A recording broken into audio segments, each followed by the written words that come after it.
An exhibit dedicated to the quintessential American daredevil, the one and only Evel Knievel. And Steve, this is so cool. You guys have the actual X-rays. How in the world did you get a hold of Evel Knievel's X-rays? Yeah, we got a lot of stuff from Evel's archives. We got his X-rays right there. There's some checks that he actually used to write to people. A few other souvenirs. Great shot of the Wheelie King here. I'm sure so many of you remember the Wheelie King. Share a story if you have one. All right, we told you we would bring you some off-road gold here in the hallowed halls of the AMA Hall of Fame and Museum. As you can see it right there. Let's go check out the off-road section.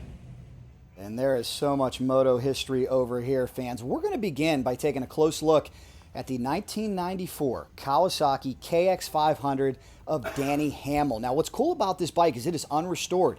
It's in race condition, like so many other of the motorcycles we see. This was built by Dave Powell. It had Kawasaki Team Green and Pro Circuit editions.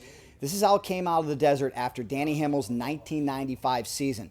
This was the machine that powered Hamill to his 1994 Baja 1000 championship when he teamed up with legends Larry Rossler and Ty Davis. Played a big part in the 1995 AMA National Hare and Hound Championship Series as well. A true piece of history from Danny Hamill. Let's go way back now. Here's a motorcycle that I saw featured on Jay Leno's garage in 1975, Rokon, or Rock-On as they were originally called, RT340. This one belonged to legend Ron Bishop. This was his desert sled. This manufacturer offered 3 versions of this 340cc competition model, all powered by a 37 horsepower Sachs engine. Bishop was a legend. He competed in the Baja 1000, the Baja 500, the Mint 400, scored very impressive finishes in all those races. He also made it to 1975 International 6 Days Trial. Take a look, guys, at some of the history. There's Leroy Winters enshrined. Some of the folks up on the wall here in the off-road section. Even our good friend Scot Harden. We're going to get a close look at Scott's bike here in just a little bit. But first, let's check out this amazing XR600. This is a 1985 edition that belonged to legend Bruce Ogilvie. It is a true desert weapon. It's been to Baja many times. This machine really became iconic. 591cc engine that pumped out 46 horsepower at 6,000 RPMs. The chassis features an aluminum swing arm and 43mm air-assisted telescopic forks. The XR600 had a great run until it was eventually replaced by the XR650 in 2000. Man, I can't tell you how awesome this is to be right next to Scot Harden's KTM 660. What an amazing piece of history. And currently, Scot is just an integral and essential part of the administrative side of the Best in the Desert series, where he's a beloved figure, working very hard alongside the Folks brothers. He is a marketing specialist, but I'll tell you, he was even more of a specialist behind that set of handlebars right there, hardenoffroad.com. Scot was one of the greatest off-road racers of all time. His resume is off the charts. How about this? A 2-time Baja 1000 overall winner, 3-time overall Baja 500 winner, 3-time overall score champion, 4-time overall Best in the Desert champion, 3-time International 6-Day Enduro medalist. He's done so much. Was even the 1994 AMA National Enduro Vet Class champion. Truly a desert rally specialist. And what we love about Scot is he's so humble. You got to talk to him at the Best in the Desert series and ask him about some of this stuff. You probably won't get much out of him because he is so humble, but clearly his motorcycle, his mannequin, they're in their rightful place in the AMA Hall of Fame. Let's slide over here, Husqvarna fans. Here you go. How about a 1979 National Enduro Championship bike? Look what these racers competed on in some of the most grueling conditions back then. We have certainly come a long way, haven't we? Truly amazing. And if you think this one is primitive, wait till you take a look at our next motorcycle, because we're going all the way back to the 50s. This is a 1956 Harley Davidson. Could you imagine riding through some tight single-track terrain with this machine? That's what they did back in 1956. Gorgeous piece of history. Along those same lines, we got to turn our attention to a rider who got so much out of a machine that wasn't even intended for that application. This is the 1998 four-stroke Woods Weapon XR 600 of Scott Summers. Now, he dominated the United States woods racing in the East, but he did so on a motorcycle that was designed to go fast in the desert, not through tight trees. That's why he's one of the greatest of all time.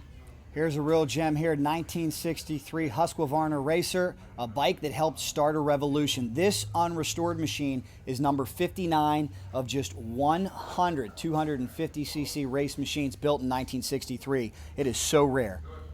And here's a Suzuki that certainly represents an era, because through the 2000s, most cross-country racers competed on converted motocross bikes, and that was the case for the legend Rodney Smith. He was a motocrosser that started out on RM250s. He made the switch over, and he ended up winning 13 AMA national titles, including 5 GNCC titles, 3 AMA national hare scramble titles, and 5 AMA national reliability enduro championships. What a true legend he was. This bike is nicknamed Old Champ. So much history. It is a must-see if you're an off-road fan. Even the famous On Any Given Sunday machine is enshrined here near Columbus, Ohio. You got to think of the legends Steve McQueen and Malcolm Smith when you see that awesome motorcycle. You guys got to get here if you can. And remember, keep those comments, keep those stories coming. If you know anything about any of these legends or racers, I could spend 3 days in this wing. One more fact I want to tell you about Scott Harden's Red Bull machine. He entered the Dakar Rally in 2005 on this bike, finished 17th out of 250. Man, just a small taste of some off-road racing history. You got to come to the AMA Hall of Fame near Columbus, Ohio. It is a must-stop. There is so much to see, I promise you that. Man, Steve, there are just so many sections here. It's, like I said, it would be easy to spend a couple days here. What are we looking at in this particular section? So these are ambassadors for the industry and motorcycle in general. We've got a really cool 1960 Panhead here. Now this was Roger Hull. He didn't start riding until he was in his 40s, but then over the next 28 years, he became one of the most influential guys in American motorcycling. Period. Now, what we've got here, here's an ambassador for Harley Davidson, and so there's a little write-up on him here. When he started to save money for his Harley Davidson fund, and he was just trying to keep it quiet from his friends and family, and then he bought this new 1960 Harley, so a Panhead, and he named it Hound Dog. Yeah, he put over 100,000 miles on this bike. Yeah. True iron butt. This one, Dave Barr, I don't know if you're familiar with him. He was a veteran, and in his military career, he became a double amputee.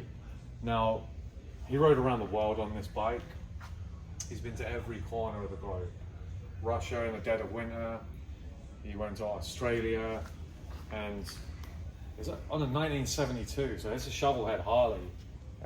Overcame his physical obstacles, done a round the world trip. So. Real good guy, Dave Barr. No doubt. Inspirational. The aforementioned Jay Leno alongside Dave Barr. There are some great... I'll tell you guys, it really was some awesome racing here at Lucas Oil Speedway. As always, the diamond of dirt tracks, and it was great to talk to some of those racers in the pit area. If you like what we got going on here, make sure you subscribe to Off-Road Racing Insider on YouTube. It is brand new. It's brand new. Let's keep it growing. You know, if you love off-road racing, this is your spot.